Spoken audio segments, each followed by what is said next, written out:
So this week we had to read three articles. The first one being The Politics of Conspicuous Displays of Self Care. I really like this article because we do live in an age of social media, and I firsthand have seen the hashtag self care movement, and I never really stopped to think about where it dated back from. So, self care originated back, or it came from and stems from the words self improvement and self examination. Really improving oneself in order to go on to the next goal or to help those other people, and self examination, really realizing who you are, what you can do, your abilities, taking care of oneself in order to help others. And then coming back full circle to what it is now, especially in the day of social media, rather than really helping those in need, it's become really a checkbox situation of hashtag self-care in the sense of selfishness and really indulging oneself. So it's become a situation where self-care is, I'm eating this full meal, this is what I'm going to have, that's self-care, or I'm going to do this and that's self-care, rather than this is self-care, this is what one needs in order to be spiritually and personally good, and then move on to help others. And then it has become a lot of branding now, in the sense that the branding has stemmed from that, because it's easy for these companies to make more profit and to get more attention if they're using influencers to do this. So they're paying these people to do hashtag self-care with their products in order to sell more or make more. So the movement has really gone and drew away from what it was originated for, which is really self improvement and self examination. There was one quote in there that I really liked, and I just want to share. In order to care about the things and people we love, we have to care and love ourselves, because we have to endorse the cares and loves that we have. This isn't selfishness, she added, it's self endorsement towards wholehearted loving. So that just stems back into, in order to care for someone and really help them, you have to know who you are and care for yourself. Because if you're having chaos in your life, you might just pass that on to the next person. So by doing self-care and really stepping back and doing what you need, you really could help other people. So, and then the article kind of takes a little bit of a turn into race and gender and politics. So I really just wanted to talk about the self-care and how it originated from one thing and has turned into something else because of our technology and our social media age, which I firsthand don't like social media. I'm not a big fan. I'm not good with technology, so that might stem from the issue, but I don't feel like I need to document everything I do in pictures in order to share with other people. I believe that is one issue in our society right now, is that everyone's doing something in order to show off or display a different self to other people. If you look great in a picture, then a lot of people feel like they've accomplished something, and I don't feel that in the same sense. I don't feel like I need to share every moment of my life with everyone. Maybe the big things where something great's going on in my life and I want to share it with my family and friends, which I believe is why social media was created, was to share those big moments and share joy. But I believe social media has taken a turn into a money opportunity, which businesses capitalize on. It has turned into a source of bullying, a source of other things. So that just kind of stems from, or this is just one example of how social media has turned something that was originated for empowerment and encouragement and really caring for oneself and to a profit thing, and not really what it was made for. And then the next article is Self Care is an Act of Political Warfare.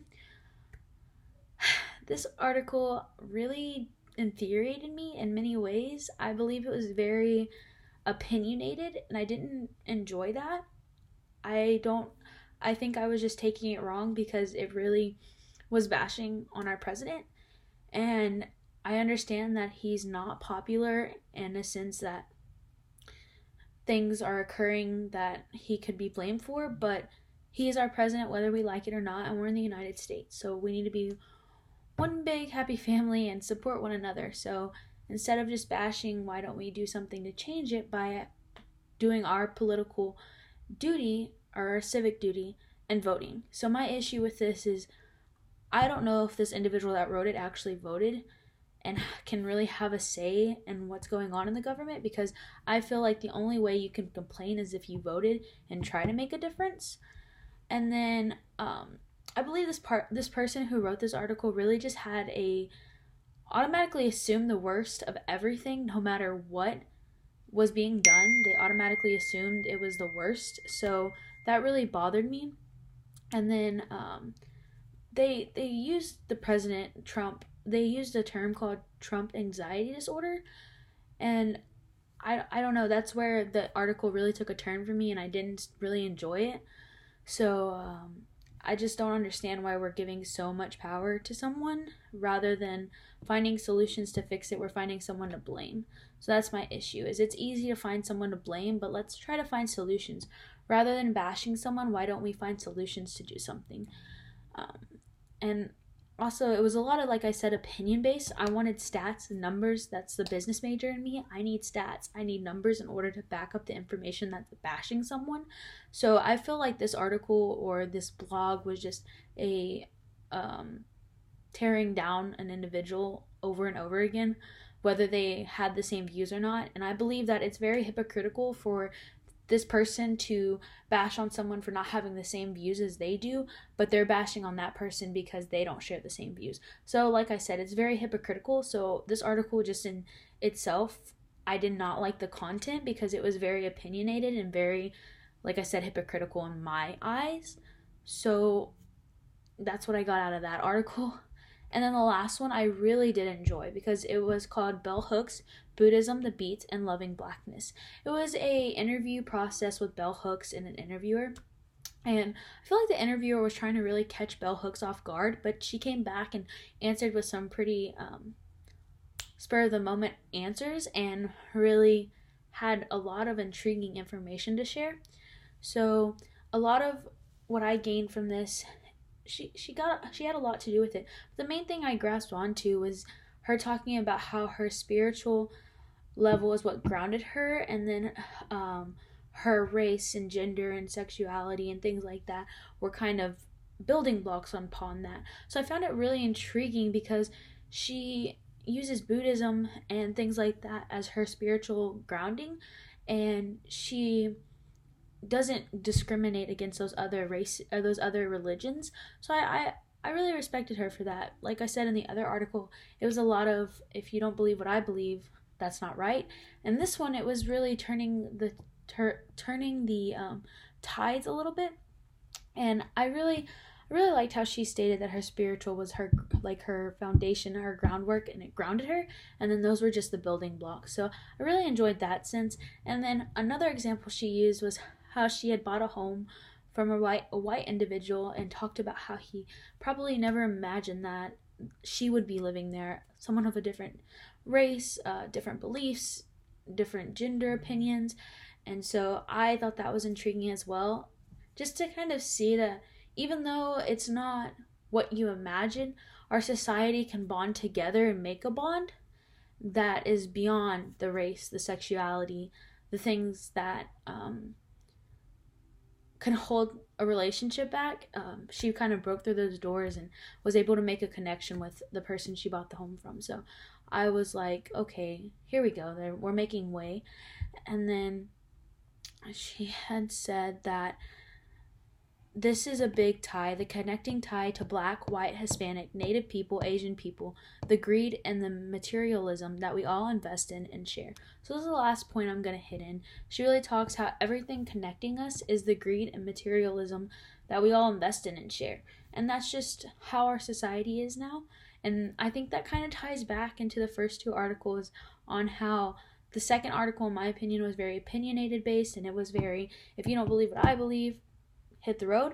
And so it kind of talks about the greed and the materialism and the fact that just because we're not getting everything we want, we can be very, very, very hurtful in the words that we share.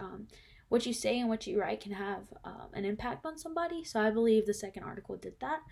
And then the first article was really talking about how something that started off so good has turned into a greed situation where companies and people are doing this in order to either be greedy and selfish in their own selves, or companies are doing this in order to be greedy and make more profits and get more advertisement. And so that kind of shows that no matter who you are, where you come from, what you believe, and anything like that, we can be connected through greed and materialism, which is something I think we need to really work on.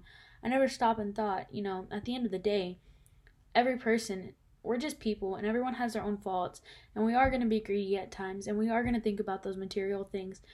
But I think at the end of the day, our society has really grasped onto those things more than what we have in the past. So we need to take a step back and reevaluate who we are as an individual, and then move on to either help people or just make bonds, no matter what the opinions are or beliefs are. We are people, and our common ground needs to be changed to love and compassion rather than greed and materialism. And that's just, I'm going to stem off a little bit and go off of other knowledge I've gained through tutorial 1. Professor Gold, has really opened my eyes to a lot of situations occurring in our world, from hunger, maternal mortality rates, addiction, and how different areas in the world treat these issues. And you can see that the ones that are treating issues such as addiction with compassion and love, and treating individuals as human beings rather than just numbers and statistics and people that have done things wrong, how their success rates are so much higher than the ones that are punishing, just showing hate and not having any compassion whatsoever. For example, in Portugal, instead of locking people behind bars because they're addicted, they're rather creating a policy where instead of spending that money on prisons, they're spending the money on individuals to re-enter them into society. Because once you go to prison, it's very hard to re-enter and gain a job in society. But in Portugal, they're creating this program for them to rather, instead of getting sent to prison, they're getting in a program that helps them re-enter society. On the other hand, in the United States, you're automatically just put in prison or rehab that probably is too expensive for most people, or they're just going to leave because they don't feel accepted and are outcast. So I believe that those different ways of treating things with compassion and love can be our difference.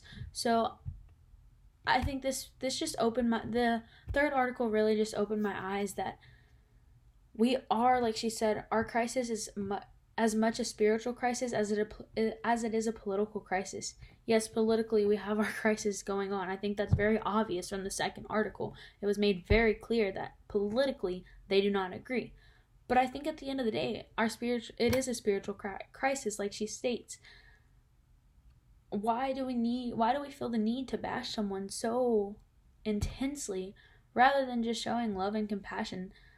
My mom always has shared the saying, kill them with kindness. Maybe if we started to kill people with kindness, we would see better results rather than anger and hate, and turn to love and compassion.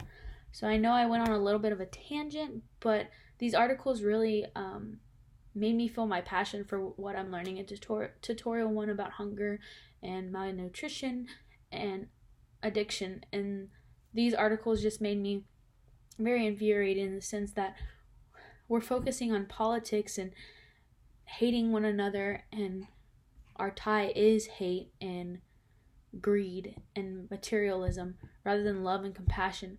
At the end of the day, we need to be grateful for what we have and try to help others, because who else is going to do it? You might say you're going to do it, or you might say, oh, they're going to do it, but in the end of the day, you have the option to do it yourself. So I think, kind of tying in tutorial 1 in this class, I think I'm getting a lot, because these articles are focused on politics and self-care and things like that, but there's bigger issues going on in the world. We need to stop fighting amongst each other and try to help each other and build each other. So these 3 articles really helped me see that I need to try to make a difference in our world, because leaving my little footstep could help many people. And I think that rather than tearing one another down, we need to build each other up. So these 3 articles were very eye-opening and made me feel very passionate and infuriated at the same time about what they were sharing, because self-care has turned into something that rather than helping, it's being a greed. And then it ties into the third article that we're tied by greed and materialism. And the second article was just very, very bashful. So these three articles were enjoyable in a sense that they bring up my passion and make me want to do something in the world. Thank you.